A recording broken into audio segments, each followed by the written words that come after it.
बिस्मिल्लाहिर्रहमानिर्रहीम। अस्सलामुअलैकुम। एक बहू ने अपने मन की बात कही। हम हमेशा घर के कामों में अक्सर काफ़ी मसरूफ़ रहते हैं, लेकिन ससुर जी अक्सर हमें बार बार हमें बुलाकर कहते थे, बहू मेरा चश्मा कहाँ है, मिल नहीं रहा है।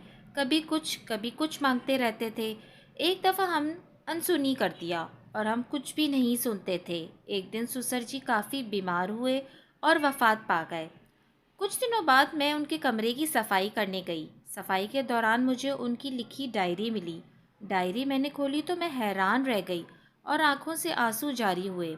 उसमें ससुर जी ने लिखा था कि मेरा बेटा और बहू घर के कामों में इतने मसरूफ़ रहते थे कि मैं अक्सर जानबूझकर चश्मा यहाँ वहाँ रख दिया करता था ताकि वो मेरे पास आएं और मैं उन्हें पल भर देखूं, उनके साथ चंद लम्हे गुजारूं, अपनी शफ़क़त भरी नज़रों से नवाजूं, ढेर सारी दुआएं दूं, कुछ पल उनके साथ रहूं। कई दफ़ा हम बड़ों की बातों को समझ नहीं पाते, नज़रअंदाज करते हैं। वो हमारे साथ चंद खुशी के लम्हे गुजारना चाहते हैं, हमें अपनी शफ़क़त भरी नज़र से देखना चाहते हैं।